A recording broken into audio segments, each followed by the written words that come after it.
State visit is a moment to celebrate the unique bond between our two countries.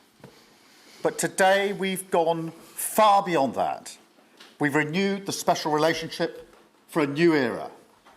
The United Kingdom and the United States stand together today as first partners on defence, first partners in trade with the groundbreaking deal we struck in May, and now with the new agreement that we've just signed this afternoon, we're confirming our status as the first partners in science and technology, ready to define this century together, just as we did the last. This tech partnership has the power to change lives. It's our chance to ensure that technologies like AI, quantum, and others amplify human potential, solve problems, cure diseases, make us richer and freer, strengthen the cause of democracy, not tyranny. This is the territory on which the future will be won.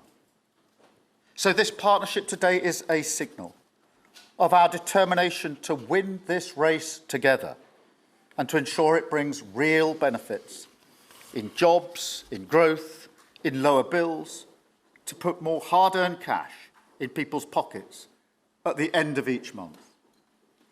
That's what we're determined to deliver. And we're bringing businesses with us. We've just come from a fantastic meeting with business leaders where we set out this vision.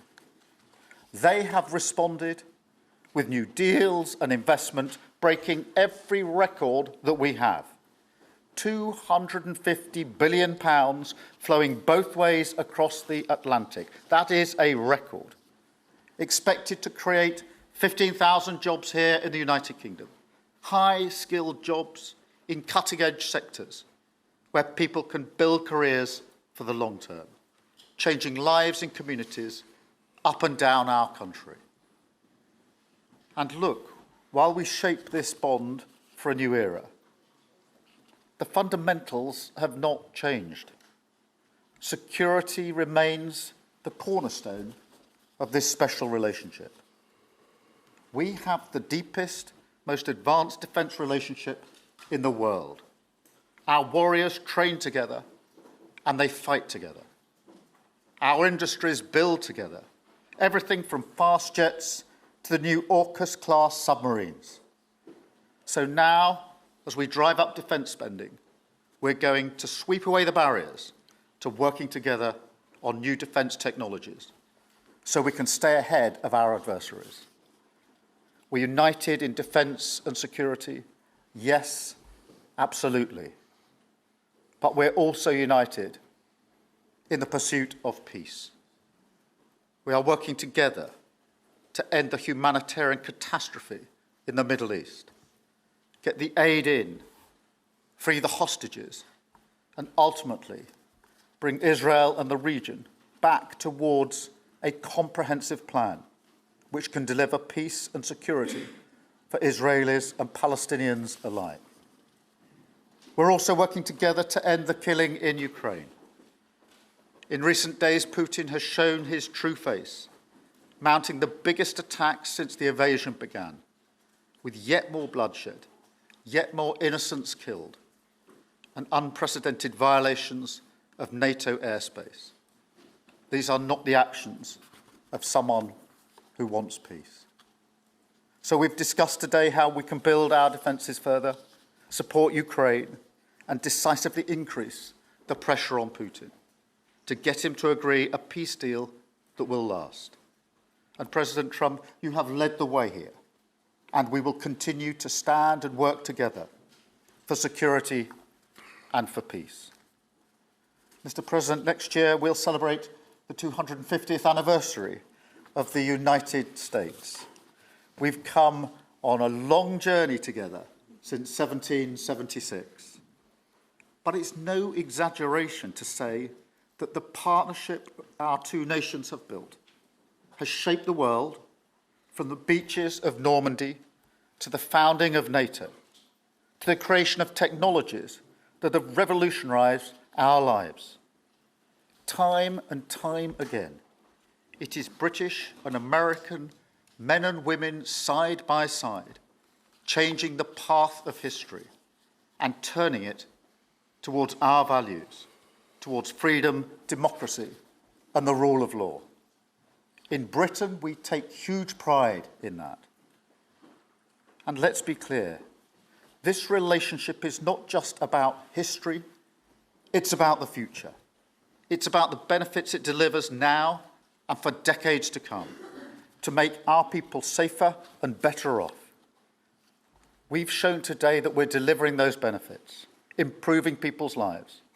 So we will go into that anniversary year more optimistic than ever and more confident than ever about our two great nations and what they can achieve side by side. Thank you. And it is now my pleasure to give the floor to Mr. President. Thank you. Thank you very much, very much. Prime Minister Starmer, Melania and I are tremendously thankful for the wonderful hospitality that you and Lady Starmer have extended today at Chequers. Quite the place, I must say, quite the place. And we're grateful beyond words for the spectacular honor of the state visit yesterday at Windsor Castle, hosted by His Majesty King Charles III and Her Majesty Queen Camilla. These are two fantastic people. We will never forget it. As I said last night, the bond between our countries is like no other anywhere in the world. The United States and the United Kingdom have done more good on this planet than any two nations in human history. That is thanks in large part to the traditions of British liberty, which grew up on these isles, these beautiful, magnificent isles, and were carried by our ancestors to the New World. We're forever joined, and we are forever friends, and we will always be friends. This enduring connection is why I was thrilled that the United Kingdom was the very first country with which we made a historic trade deal, and a very good trade deal. He's a tough negotiator. I think it was a better deal for you than us, but these are minor details. It's a very good deal for both of us. He's a great negotiator. We will extend our unparalleled security alliance into the realm of economic security for the first time, and I look forward to finalizing it very soon. We'll have it done very quickly. We have also just signed a historic technology prosperity deal, one of a kind, to ensure our countries lead the next great technological revolution side by side. In fact, we just left the business leaders, the biggest in the world. Some are in this room right now. And that was quite a meeting we had on business and trade and technology. This trip has galvanized $350 billion in deals across many sectors, and we're committed to ensuring that the UK has a secure and reliable supply of the best AI hardware and software on Earth. And we supply that, and we'll make sure we supply it in quantity to the UK. And we also are joining forces on quantum computing and nuclear power, a natural partnership for close allies. The United States, as you probably have heard, is doing better than it has ever done in terms of business and investment. The stock market has hit a new high, as you know, and that's for many, many days out of our fairly short 8 months. And we seem to be hitting new highs, and I think we're going to do much better even as time goes by. Jobs are at a record, and most importantly, we have more than $17 trillion, $17 trillion, and this is during an 8-month period being invested in the country, which is not only a record, but if you compare $17 trillion to the last year of the Biden administration, they did $250 billion. They didn't do $1 trillion for the 4-year period. We did $17 trillion of investment coming in. A lot of it's because of tariffs, and a lot of it's for a lot of other reasons, but there's never been anything like it. It's an economic superstar. That's what's become. It was mismanaged and badly handled for a long period of time, but it's not badly handled anymore. So that's a record, and remember, that's up until 8 months. We have another few months to go, and that number is going to get significantly higher, especially if we win a certain case that we're waiting to hear. That will be something like the world has never seen. I want to congratulate the United Kingdom on making the vital commitment to spend 5% of GDP on defense at the NATO summit this year. We've worked together very closely in so many ways. I'm very honored to tell you that we've solved 7 wars, wars that were unsolvable, wars that couldn't be negotiated or done. The U.S. has done 7 of them. The one that I thought would be easiest would be because of my relationship with President Putin, but he's let me down. He's really let me down. It was going to be Russia and Ukraine, but we'll see how that turns out. But that turned out to be, I thought it might be among the easiest of the group, but we had settled just about every conflict, and as you know, we're working very hard on Israel and Gaza. All that's happening over there. Complex, but it's going to get done. It'll all get done right. And likewise, Russia and Ukraine will get done. But you never know in war. You know, war is a different thing. Things happen that are very opposite of what you thought.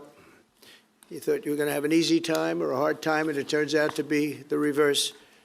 As we saw in the unforgettable parade yesterday at Windsor Castle, what a place it is. The British Armed Forces carry on one of the finest military traditions in the world, one of the greatest marching bands, one of the most magnificent sights I've seen.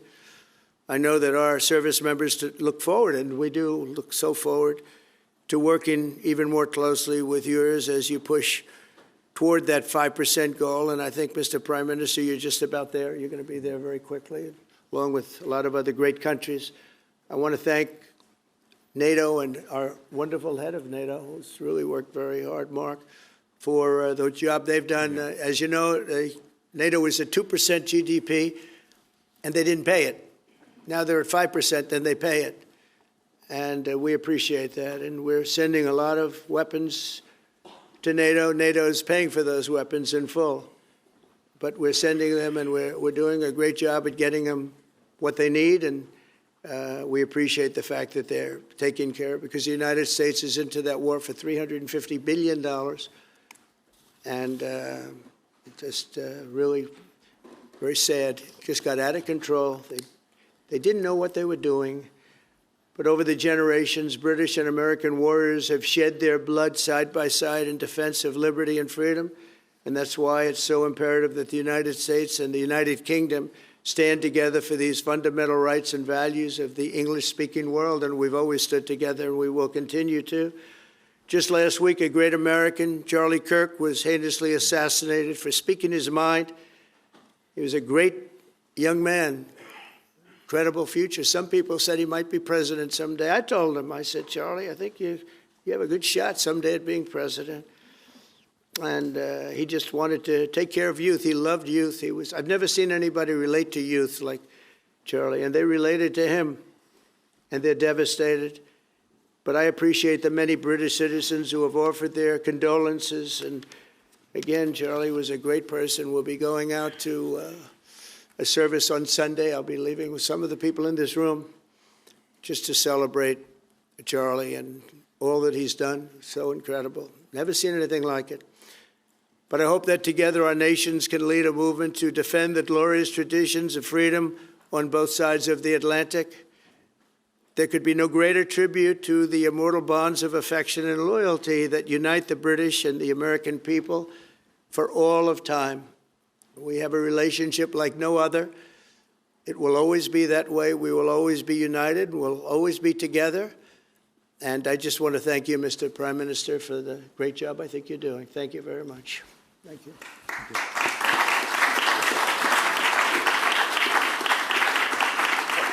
Thank you very much, Mr. President. We're going to take some questions. I'll call 2 or 3 to start with, and then I'll pass over to the President. I've got Chris Mason from the BBC first. Chris.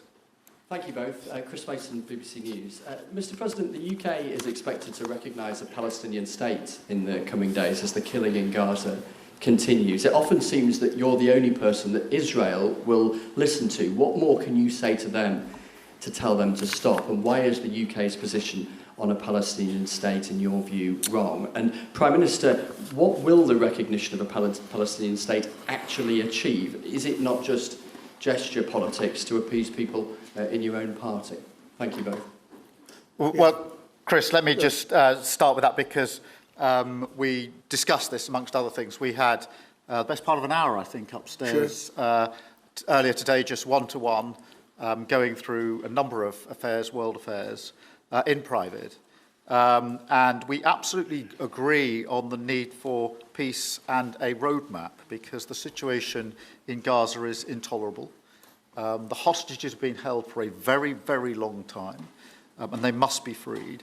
And we need aid to get into Gaza at speed. And so it's within that context of a plan for peace, which we're working hard on, which not only did we discuss this morning, but our two teams have been working together on, that the question of recognition needs to be seen. And so it's part of that overall package which hopefully takes us from the appalling situation we're in now to the outcome of a safe and secure Israel, which we do not have, and a viable Palestinian state. Thank you.